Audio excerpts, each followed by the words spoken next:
ya después de la presentación. Pues vamos a continuar. Estamos viendo lo que le hace falta a los grupos proselitistas, a los hermanos separados. Estamos en la siguiente parte, en la quinta parte de lo que corresponde al tema. Y estamos hablando acerca de que hay que darle el culto a la verdad.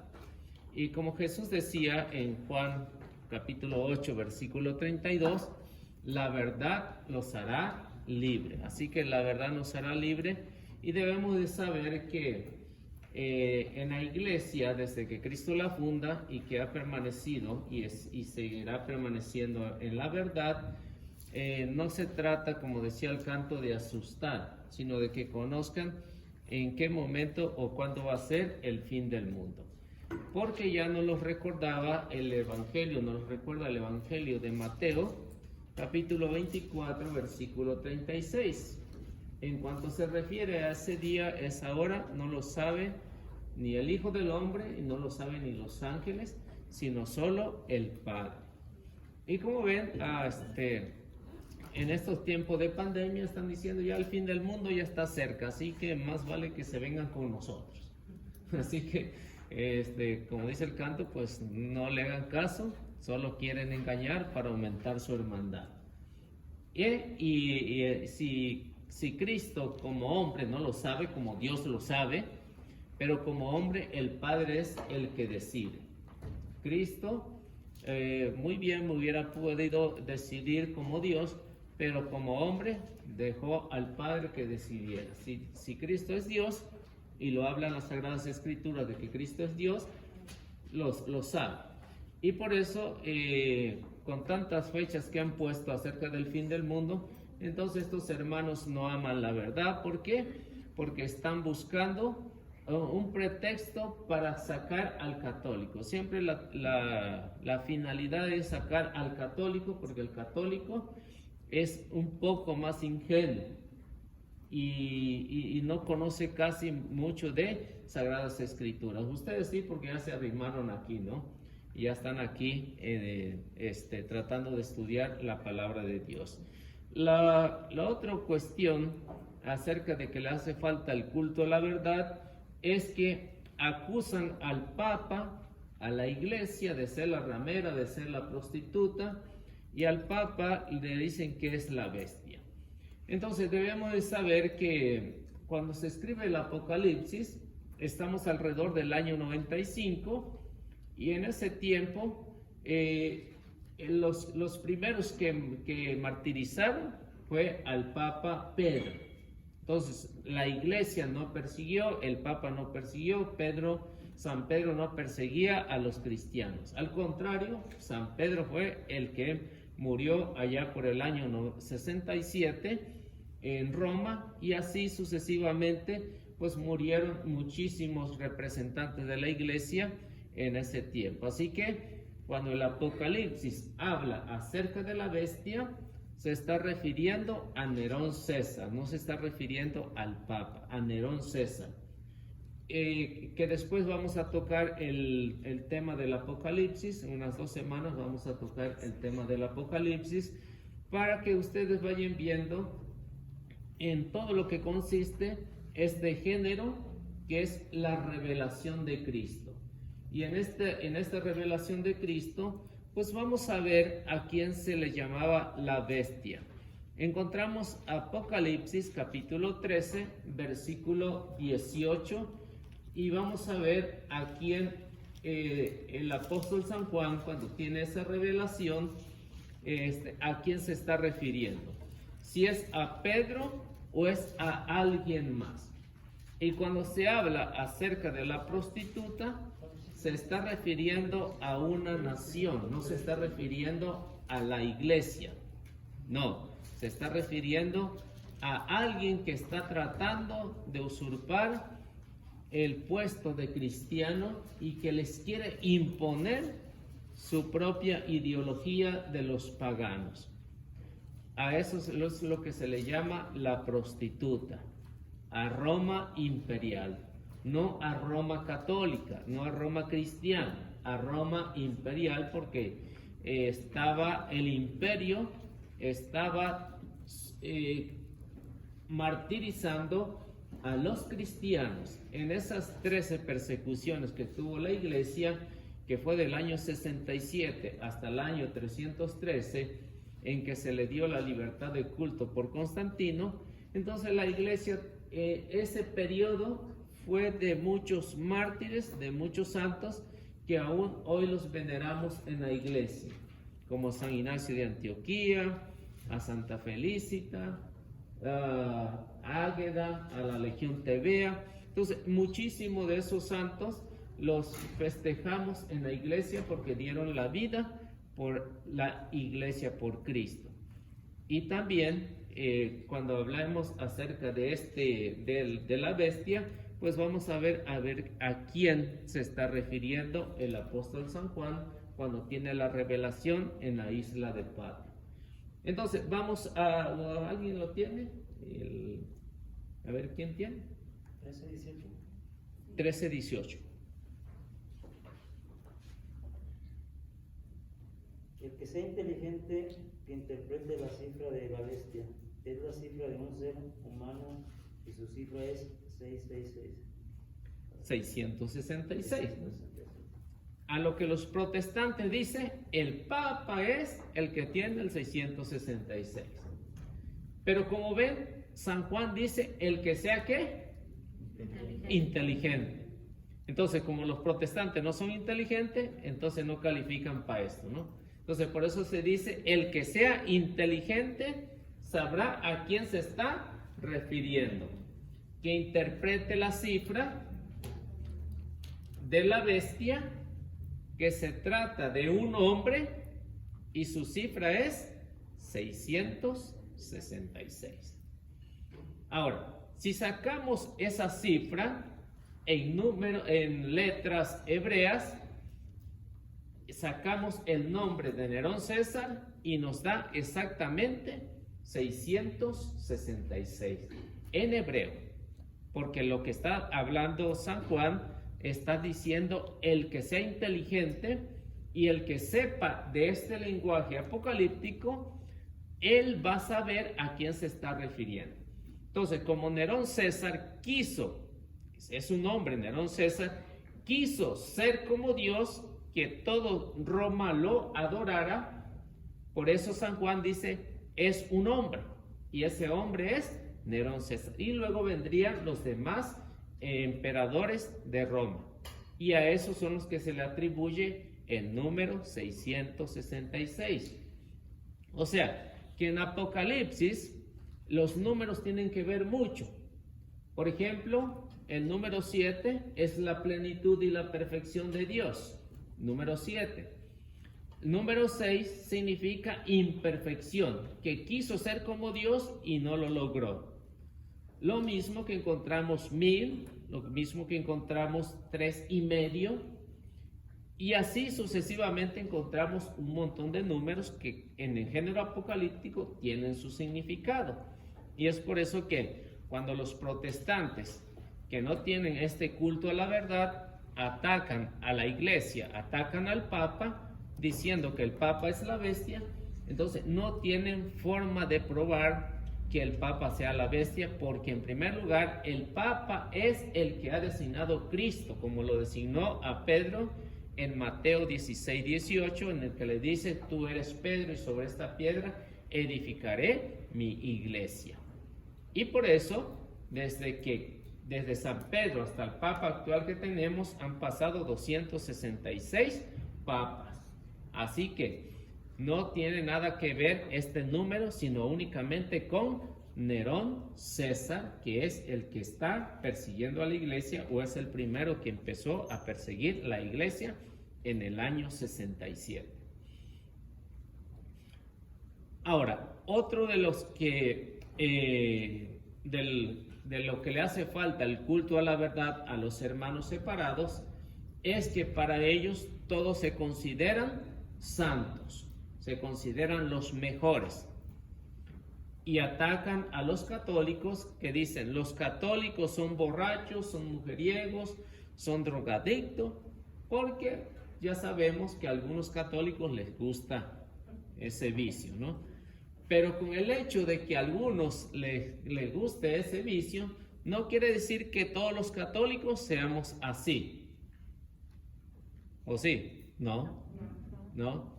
Como en una ocasión, cuando estaba en las misiones ahí en Veracruz, platicaba con una pastora y me decía, es que todos los católicos son borrachos, son mujeriegos, son drogadictos. Y le decía, hermana, ¿en qué cantina trabajó usted? Porque yo soy católico y yo nunca he ido a una cantina, me hubiera gustado verla por ahí, ¿no? ¿No? Entonces se me enojó mucho que me corrió de ahí, ¿no? Entonces, por eso es que debemos saber que algunos sí, por eso cuando se dice algunos católicos, no nada más católicos, también los protestantes se emborrachan, pero escondida, también se drogan, pero escondida, pero debemos de saber que no todos lo hacen. Entonces, las Sagradas Escrituras nos dejan saber que el que se considera santo y desprecia a los demás se llama fariseo. Se llama fariseo. Y eso nos los habla muy bien y claro el Señor en Lucas capítulo 18, versículo 9 al versículo 14. El que se considera santo se considera que es superior a los demás. Yo creo que en la iglesia nunca se ha enseñado que debemos de decir, yo soy santo y ustedes son pecadores. No. Lucas 18, 9 al 14. ¿Cómo se les dice? Fariseos. Se les llama fariseo. Si ustedes ven, por ejemplo, un diálogo que tuve hace poco, no hace como unos 2 años, 3 años, con un pastor, y por ahí está en YouTube, en el de Apóstoles de la Palabra, el que guste verlo, y verán que decía él, nosotros somos santos y ustedes son vagos, borrachos, sinvergüenza, ¿no? Y recuerdo que en esa ocasión pues se me vino a la mente ese texto bíblico y como introducción se lo di, ¿no? Ahí nada más para que se diera una idea que si ellos se consideran santos, nosotros tenemos que hacer lo que hace él, publicar. O sea, en la iglesia nos consideramos como un publicano y dentro de los hermanos separados se consideran un fariseo porque se consideran santos. A ver quién lo tiene, Lucas 18, 9 al 14. ¿Y gusta leerlo? De él. Jesús dijo esta parábola por algunos que estaban convencidos de ser justos y despreciaban a los demás. 2 hombres subieron al templo a orar. Uno era fariseo y el otro publicano. El fariseo, puesto de pie, oraba en su interior de esta manera: Oh Dios, te doy gracias porque no soy como los demás hombres, que son ladrones, injustos y adúlteros, o como ese publicano. Ayuno 2 veces por semana y doy la 10ª parte de todas mis entradas. Mientras tanto, el publicano se quedaba atrás y no se atrevía a levantar los ojos al cielo, sino que se golpeaba el pecho diciendo: Dios mío, ten piedad de mí, que soy un pecador. Yo les digo que este último estaba en gracia de Dios cuando volvió a su casa, pero el fariseo no, porque el que se hace grande será humillado y el que se humilla será enaltecido. Entonces, en esta parábola que pone el Señor, hay un grupo de protestantes ahí y hay un grupo de católicos. Dice Jesús que puso esta comparación por algunos que se consideraban ¿qué? Santos, justos, y despreciaban a los demás porque según ellos tenían pecado.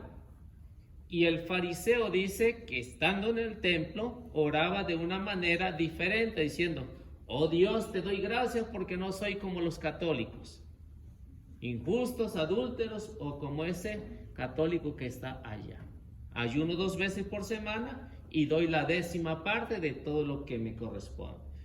Entonces, vemos dentro del contexto cómo Jesús mira que hay un grupo que se cree superior a los demás, se cree santo más que los demás. Y luego dice, el publicano se quedaba atrás y ni siquiera se atrevía a levantar los ojos al cielo, sino que decía: oh Dios, te doy gracias porque soy pecador. O sea que entre nosotros, entre la Iglesia Católica, siempre nos ha recomendado que uno se debe de considerar pecador, no santo. Porque estando en este mundo, aún con vida, todos tenemos pecados, todos tenemos defectos. Con excepción de que cuando hacemos la confesión y confesamos todo, ahí sí podemos decir que estamos santificados. Cuando recibimos la absolución de nuestros pecados, ahí sí nos podemos morir y decir: ese sí es un santo. Pero saliendo de la confesión, al ratito, ¿qué es lo que hacemos? Pues podemos cometer un pecadillo, a lo mejor leve o a lo mejor grave, ¿sí? Pero como dice el publicano, se quedaba atrás y no se animaba ni siquiera a levantar los ojos al cielo, sino que se golpeaba el pecho y decía: oh Dios, soy pecador. Y cuando vemos que Jesús dice: porque todo hombre que se ensalza será humillado, y el que se humilla será enaltecido. ¿Y quién regresó en gracia a su casa? El publicano. Porque si ustedes ven en todas las predicaciones, incluso el sacerdote nunca va a decir: ustedes son pecadores, yo soy santo. Al menos de los que yo he escuchado. No sé si ustedes han escuchado algo diferente, ¿no? Por esa razón, porque nosotros en la Iglesia Católica sabemos que somos pecadores, pero ya estando pues arrepentido y estando ya muertos, pues entonces sí, ya es otro cantar, ¿no? Pero estando en vida, pues no podemos cantar y decir que ya somos santos. Entonces, le hace falta este culto a la verdad en el que se deben de considerar como pecadores también. Y esa es la mentalidad de los hermanos separados. Otro culto que le hace falta a la verdad es que cuando van de casa en casa y miran que un católico no está preparado, ¿qué es lo que hacen? Lo visitan porque no sabe nada de Biblia, no sabe, ni los cuestiona ni les pregunta, y empiezan a dialogar con ellos hasta que lo confunden. Y es ahí donde vemos que esto no es válido. ¿Por qué razón? Porque si el católico no sabe nada, ¿qué es lo que va a pasar cuando den una cita y la malinterprete? Por ejemplo, cuando dice: ustedes los católicos tienen imágenes y son idólatras. Y aquí lo dice Éxodo capítulo 20, versículo 3 al versículo 6. Lo dice Salmo 115, lo dice Salmo 135. Y como el católico no sabe y lo lee en la Biblia y dice: no te harás estatua ni alguna de las que hay arriba en el cielo, abajo en la tierra, debajo del mar. Y todo eso es idolatría. Y el católico ignorante, ¿qué es lo que va a hacer? Va a decir: estos hermanos sí tienen la verdad. Pero no buscan todos los textos que hablan por qué se prohíbe la idolatría. Mas no se está prohibiendo las imágenes. Por eso es que vemos que aquí en la iglesia se permiten las imágenes. ¿Por qué? Porque encontramos en la Biblia que es válida las imágenes. Éxodo capítulo 25, versículo 18, Números capítulo 21, versículo 8, Primera de Reyes capítulo 6, versículo 23, Primera de Reyes capítulo 7, versículo 10 en adelante. Se darán cuenta que Dios permite las imágenes y Dios mismo las manda a hacer. No es nada más decir, las prohibió, pero ¿por qué razón las prohibió?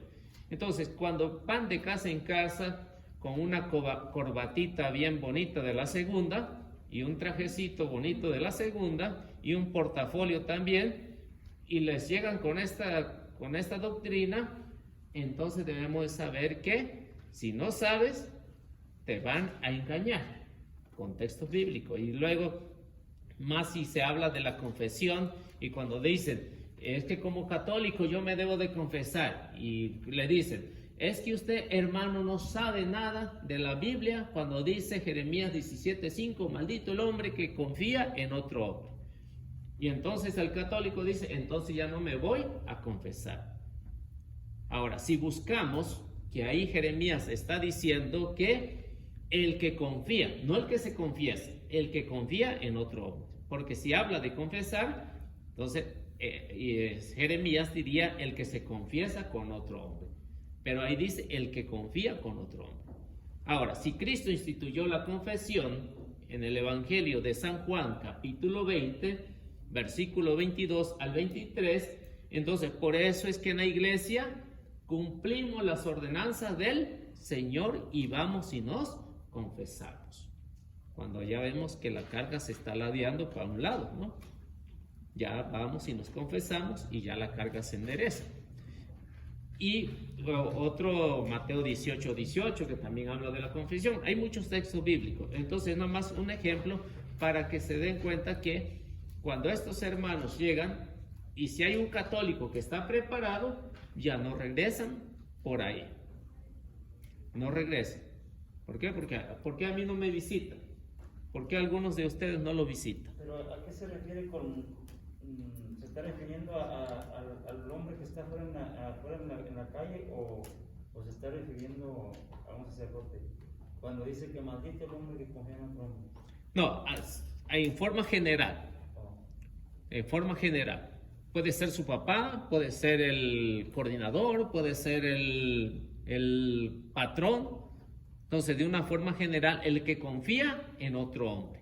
O sea, tener una confianza, decir, este me va a llevar o me va a salvar, ¿no? Entonces, está confiando en cualquier hombre, no está confiando en Dios. Por eso Jeremías, si leen todo el capítulo 17, Jeremías está dando una respuesta que el pueblo se ha desviado y están creyendo o están confiando en un hombre y se han apartado de Dios. Si lee el capítulo 16, capítulo 17, capítulo 18 de Jeremías, se va a hablar de que el pueblo se ha olvidado de la fe y han creído en otros que le han dicho que hay muchos dioses. A eso es lo que Jeremías se está refiriendo. No se está diciendo de la confesión. Está refiriendo de la confianza de que cree que aquel te va a salvar. Ahora bien, si tenemos una preparación y llegan estos hermanos a querer confundir y tenemos una respuesta, entonces, ¿qué es lo que debemos de hacer? Pues cuestionarlo. Si no sabe nada de Biblia, cuestionarlo. A ver, hermano, ¿en qué fecha empezó tu agrupación? ¿Quién fue el que la fundó? Si no sabe nada de Biblia. Y verán, si son honestos, les van a decir en qué fecha se fundaron ellos. Por ejemplo, ahí hace unos cuantos meses tuve un diálogo con un anciano de los Testigos de Jehová, y honestamente él dijo que Carlos Russell la había fundado. Y le digo, pues usted tiene valor de decir eso. Tiene valor porque no cualquier testigo va a decir, el Testigo de Jehová los fundó Carlos Russell, ¿no? Entonces tiene valor. Él dijo, Carlos Russell la fundó, cuando estuvimos hablando acerca del fundamento de la iglesia. Carlos Russell fue el que la fundó, porque hay otros hermanos testigos de Jehová que dicen, no, es que Jehová la fundó en Isaías 43:10. Ahí la fundó, y no vemos que no es así. Entonces, si uno los cuestiona, si no sabe nada de Biblia, entonces hay que cuestionar. Pero también uno como católico se debe de preparar para dar respuesta a las interrogantes. Y así verán que no los vuelven a visitar. Y con eso se los quitan. Otro de los que les falta el culto a la verdad es de que ellos trabajan no tanto por el amor a la palabra de Dios. Muchos de los pastores se trata de que entre más filigreses tenga, entre más gente tenga, pues hay más entrada de dinero. Con el diezmo, con las primicias, con las ofrendas. Entonces, ¿por qué vemos hoy en día todos estos 45,000 agrupaciones que hay en todo el mundo? La mayoría han surgido aquí, la mayoría. Y la más dividida son los pentecostales, que está dividida en 25,000 diferentes grupos, los pentecostales. Entonces, ¿por qué surgen tantos grupos de esto? Porque no están trabajando tanto por amor a la palabra de Dios, sino para un bien común. ¿Por qué muchos se vuelven pastores cuando se aprenden unos 5 o 6 textos bíblicos y los manipulan para que los demás lo crean? Entonces, ese no es el culto a la verdad. El culto a la verdad es saber que si Cristo fundó una iglesia y le entregó toda la potestad de interpretar la palabra de Dios, ¿a dónde debemos de pertenecer? ¿A la Iglesia Católica o a otro grupo que lo fundó un hombre pecador? Pues a la Iglesia Católica tenemos que de pertenecer, porque si la funda un hombre, entonces, ¿qué garantía tiene? No tiene ninguna garantía, que ni a sí mismo se pudo salvar, ni a sí mismo. Si un hombre funda una agrupación, si él realmente tiene el poder, ¿qué es lo que va a hacer? Va a resucitar como Jesús resucitó, si realmente es la iglesia de Cristo. Y si no es la iglesia de Cristo, entonces no va a poder resucitar. Va a morir por la humanidad, así como Cristo murió. Si Cristo murió por la humanidad, si Cristo fundó la iglesia, si Cristo nos llevó a la salvación a través de la iglesia, nos lleva a la salvación a través de la iglesia, y los fundadores de estos grupos, si tienen esa misma finalidad, eso es lo que tienen que hacer. Pero vemos hasta el día de hoy, ninguno de ellos ha resucitado. Carlos Russell murió en el 1914 y no se le volvió a ver jamás. 1916, ¿no? No se le volvió a ver jamás. A Rutherford, a José Smith, a Aaron Joaquín, a ninguno de ellos no se le ha vuelto a ver. Ni han dicho resucitó y al tercer día se fue al cielo o ascendió al cielo. Nada, yo que sepa, no sé si ustedes saben, pero yo que sepa, ahí están, sin resucitar, sin presentarse, sin hacer nada. Entonces, si ese hombre que predicó la palabra de Dios conforme a los beneficios de él, porque Carlos Russell, no sé si ustedes saben, Carlos Russell fue un ratero de primera, vendía remedios milagrosos, lo acusaron de infidelidad y su esposa se divorció de él. Entonces, ¿qué garantía tiene una secta que es fundada por un hombre? Lo mismo que Russell, que Rutherford, lo mismo que los demás fundadores. Entonces, es lo que le hace falta, el culto a la verdad. Si han predicado, han utilizado la palabra de Dios, es porque hay grupos como en el caso de los fariseos que se apartaron de la verdad. Por eso la palabra fariseo significa separados. La palabra fariseo, porque ellos se separaron aproximadamente 2 siglos antes de la llegada de Cristo. Se separaron porque ellos consideraban que eran mejores que los demás. Por eso se llama fariseos, separados, se separaron de la verdad. Y cuando todos estos grupos que se separaron de la verdad, que son aproximadamente 45,000, pues entonces no llevan a ningún término. Lo otro,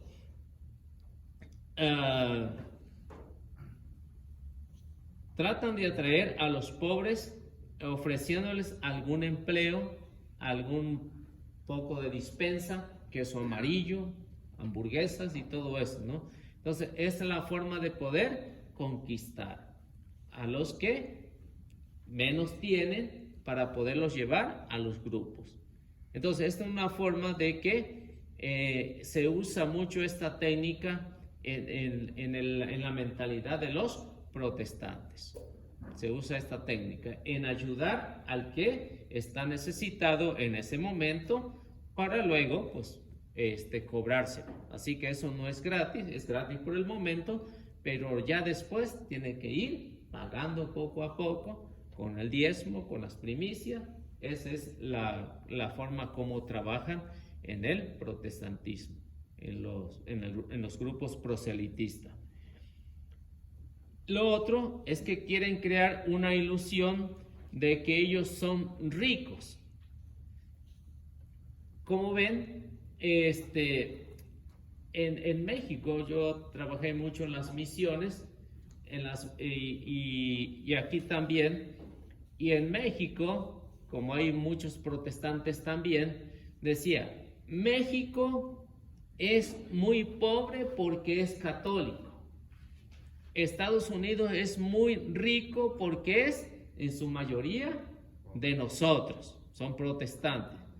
Esa es la mentalidad que tienen algunos grupos o la mayoría de los grupos. Como Estados Unidos, la mayoría son protestantes y que de aquí han surgido muchísimos grupos, creen que Estados Unidos, por ser protestante, son muy ricos y los demás países son pobres porque la mayoría son católicos. Y eso es falso. Eso es falso. Si vemos, por ejemplo, en otros países como Centroamérica, en su mayoría se dicen ser católicos, en su mayoría. Hay muchos ya que se han cambiado a diferentes grupos, pero ven su economía que es muy pobre y por eso dicen, es que esos países son pobres porque son católicos. Ahora bien, si eso fuera verdad, que la riqueza es la bendición de Dios, porque ellos usan mucho eso, lo de la idea se me fue la palabra, de la prosperidad, ¿no? No sé si ustedes han escuchado hasta en los programas de los hermanos separados, dice, si usted da más, Dios lo va a bendecir el doble. Están hablando de la prosperidad.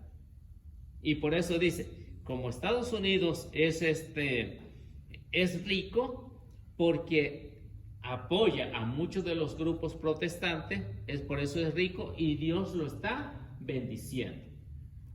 Y eso no trabaja así la mentalidad de la prosperidad. Al contrario, vemos en las Sagradas Escrituras, Jesús ataca mucho la riqueza, ¿no?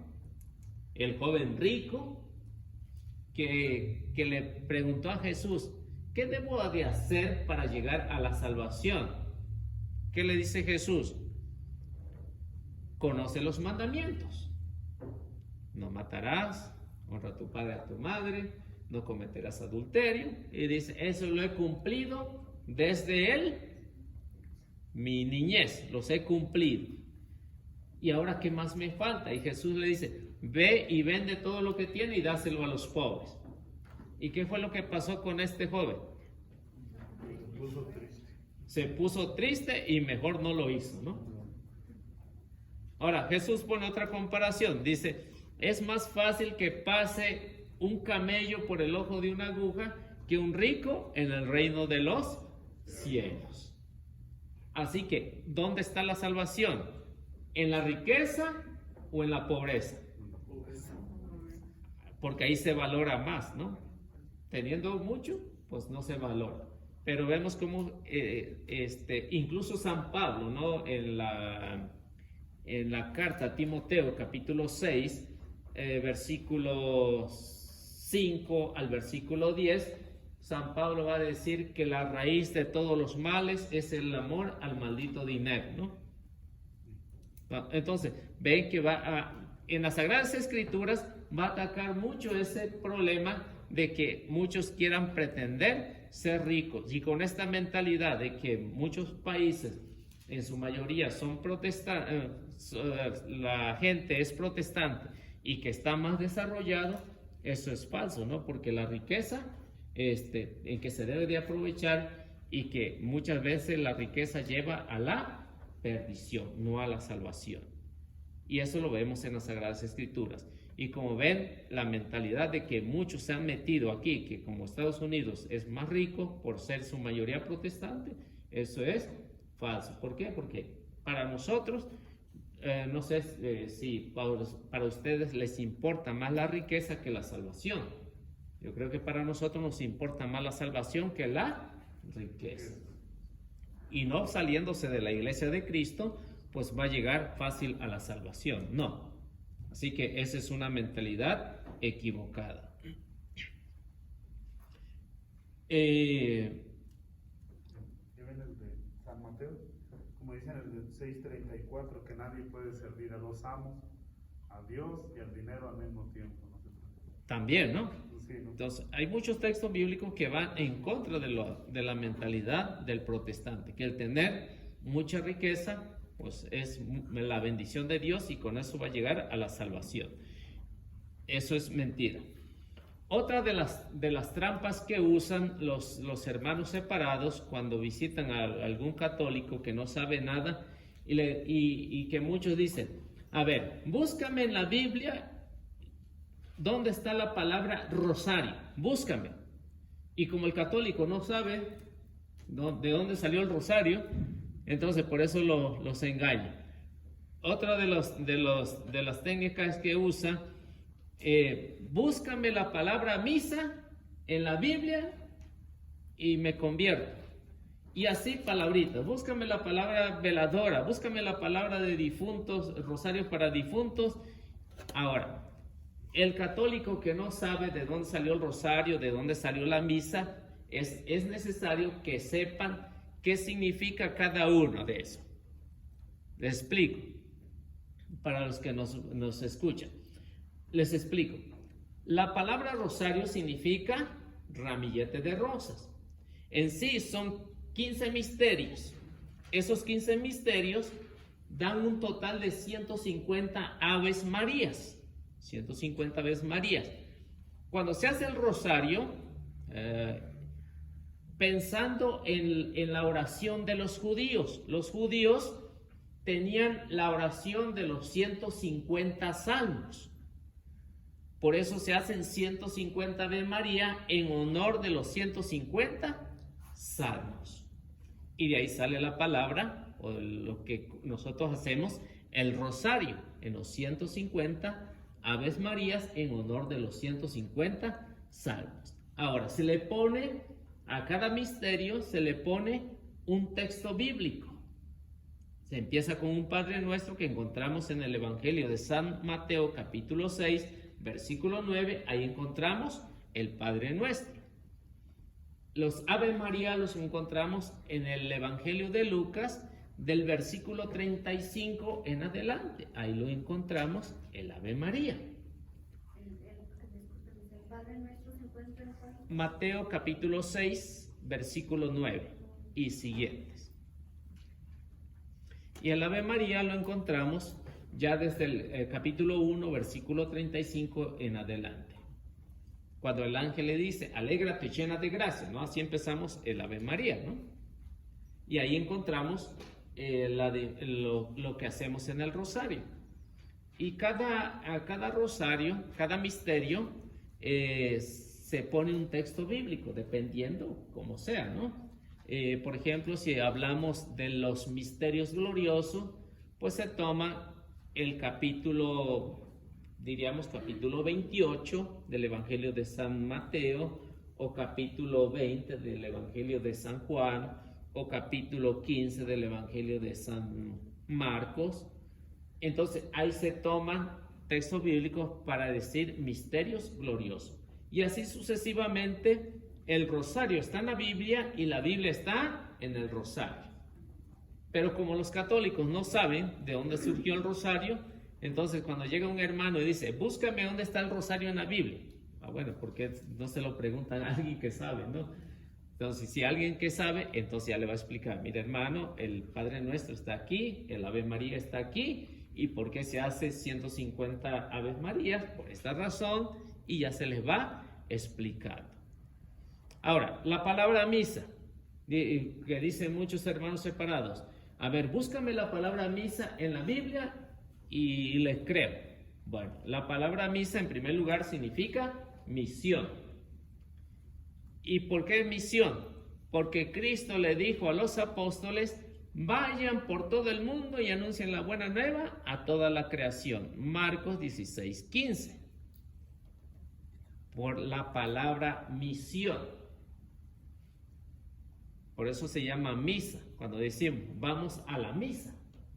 O sea, vamos a cumplir lo que el Señor nos dio. O sea, que en la misa vamos, nos preparamos con el cuerpo, las palabras, las lecturas, la palabra de Dios, comulgamos y luego se supone que después de misa vamos a dar testimonio, evangelizando. Se supone que a eso vamos a misa, ¿no?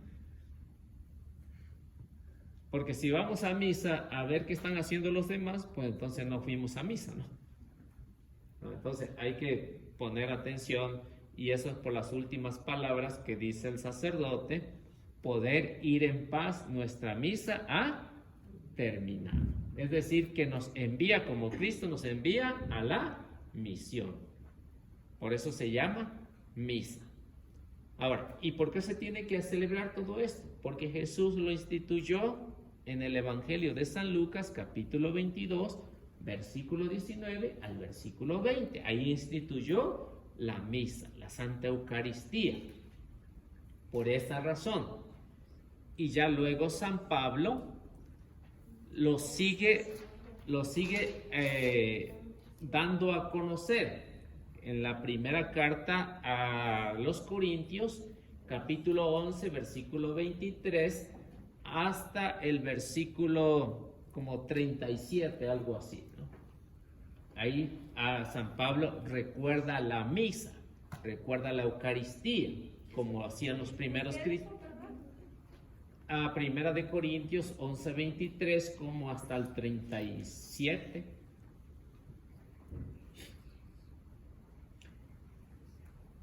Entonces, por eso es que esto no es invento de la iglesia. Esto porque Jesús así lo quiso. Porque muchos hermanos separados piensan que esto es invento de la iglesia, la misa, el rosario. No. Es de acuerdo a la palabra de Dios. Todo lo que la iglesia enseña es de acuerdo a la palabra de Dios. A mí me tocó una vez en las clases con uno de mis jóvenes que estaban recibiendo visitas en su casa y la jovencita me preguntó que los testigos de Jehová le habían preguntado que de dónde se sacaba la palabra sacramentos.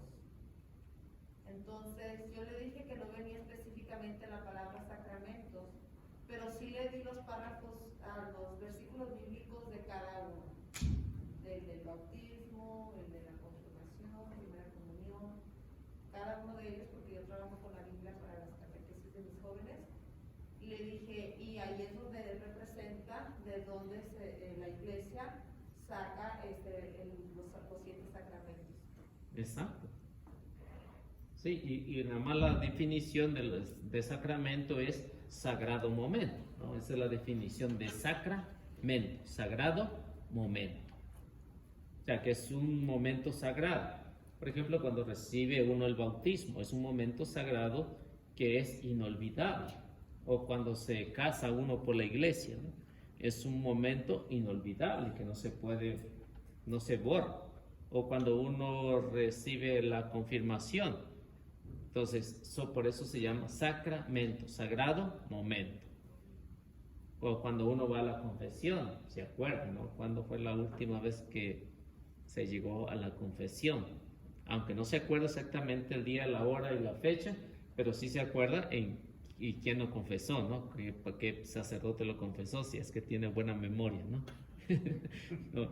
Entonces, por eso es que se llama sagrado momento, porque en sí es un sagrado momento que uno tiene ahí.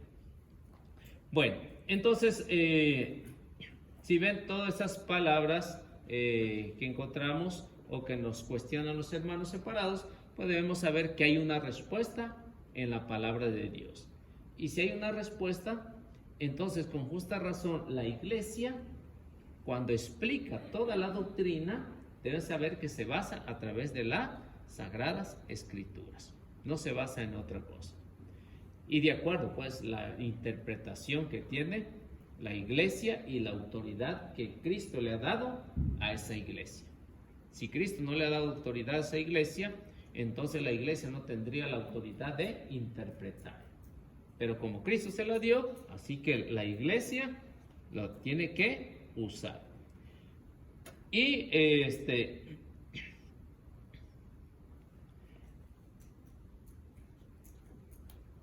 y luego otra de las cosas que encontramos en el culto de la verdad es ser superficial en la espiritualidad que tiene.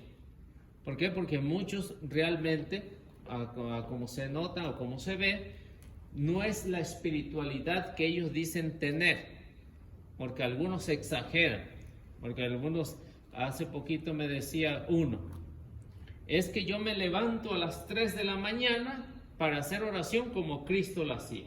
Me levanto a las 3 de la mañana. Bueno, si se levanta a las 3 de la mañana y no hay un cambio de vida, pues entonces ¿de qué sirve que se levante a las 3? Se puede levantar a la 1 si no hay un cambio de vida, si está hablando mal de los católicos, si está hablando mal de los otros. Entonces, ¿qué sacrificio puede contar eso si no hay un cambio? Entonces, ¿cómo sabía que Cristo oraba a las 3 de la mañana? Porque en la Biblia lo dice que iba a orar. Y entonces, si no hay un cambio de vida, no hay un mejoramiento de poder hacer un cambio personal, entonces ¿de qué sirve? Eso es puro supersticial. Incluso hasta para nosotros como católicos, ¿no?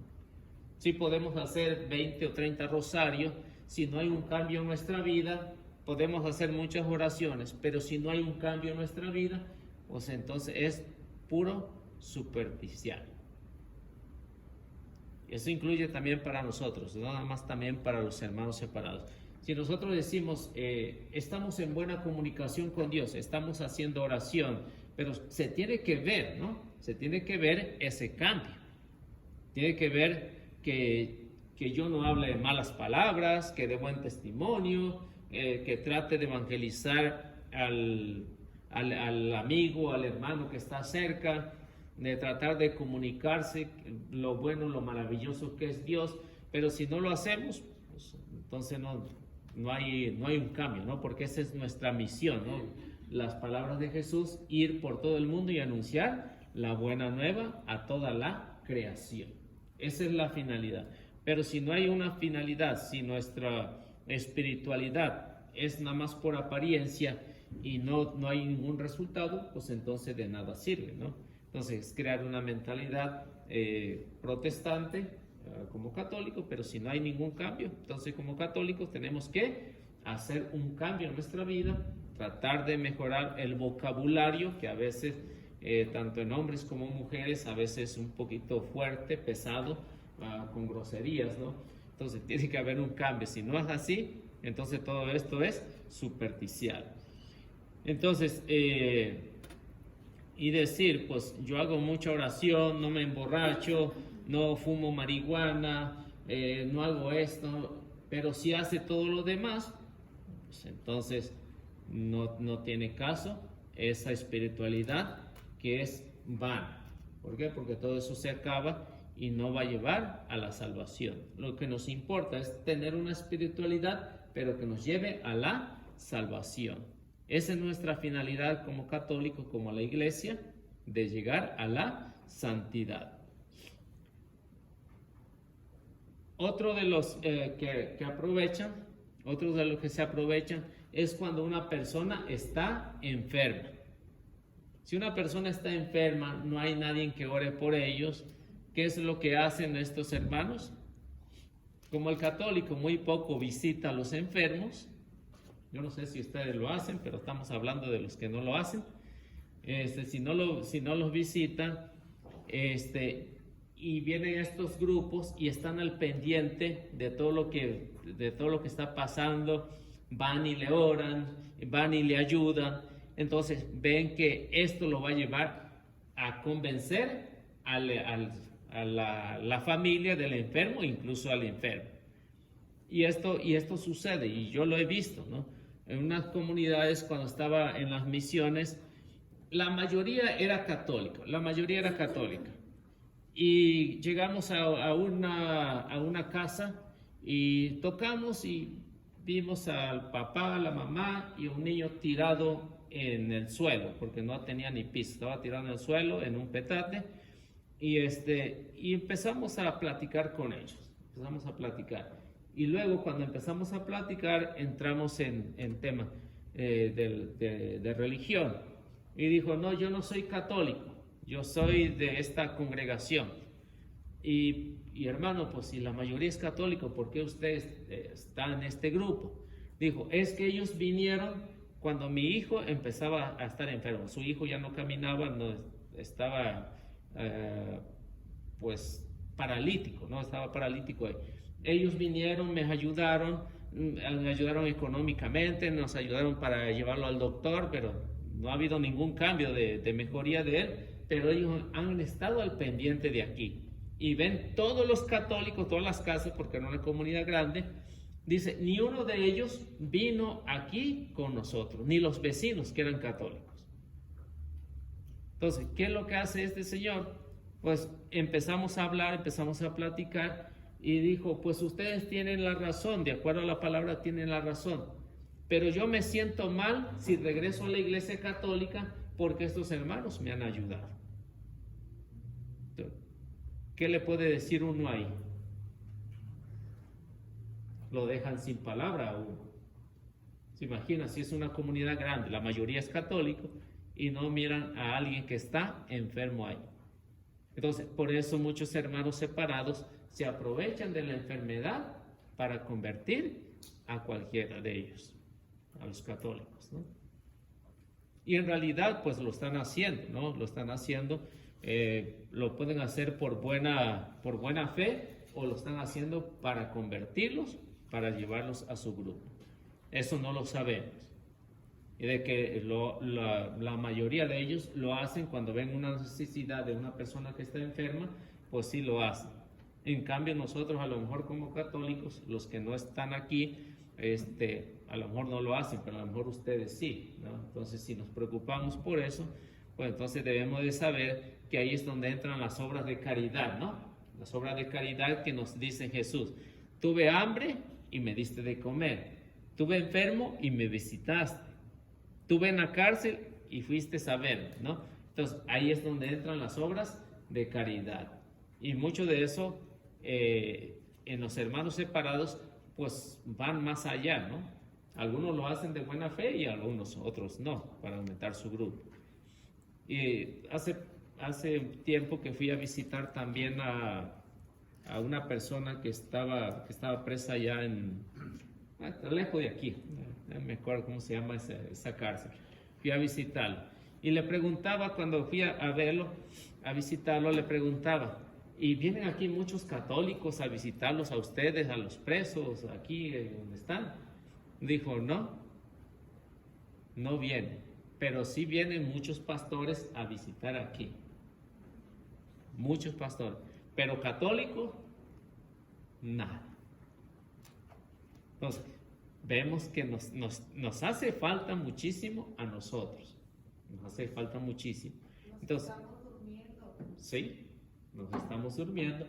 Entonces, debemos de saber que esto nos ayuda a poder mejorar en nuestra relación y poder tener una conciencia que la palabra de Dios nos invita a ir a ver al más necesitado.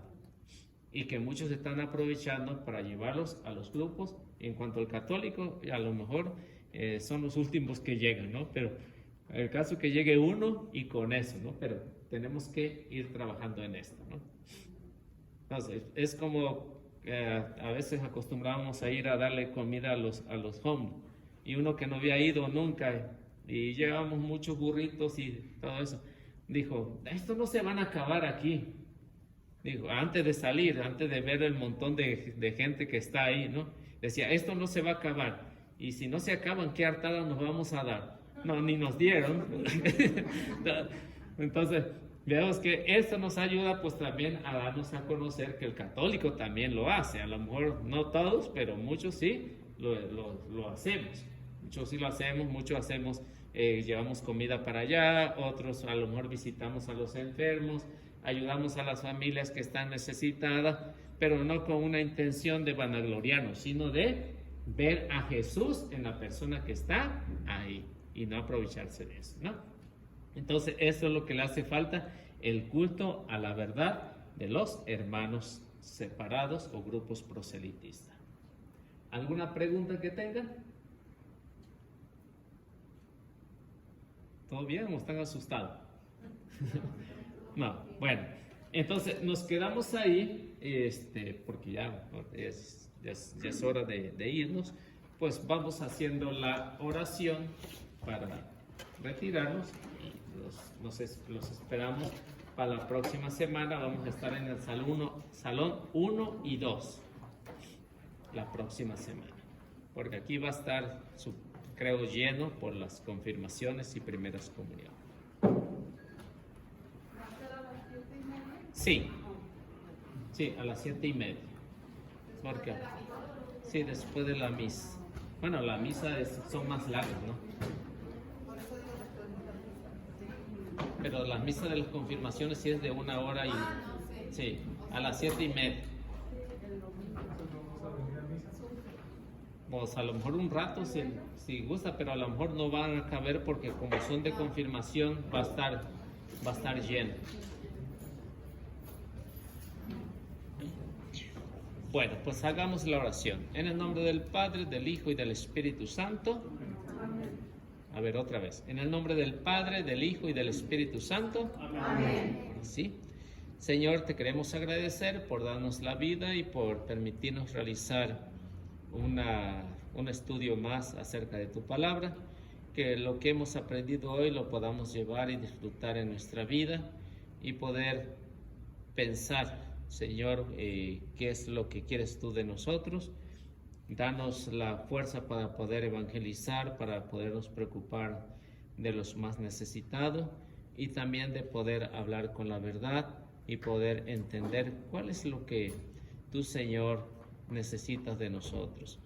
Bendice a los sacerdotes, a los misioneros, al Papa, a los obispos y a todos aquellos que están trabajando dentro de tu iglesia para dar a conocer tu palabra con toda la valentía y que lo hagamos por todos los medios posibles.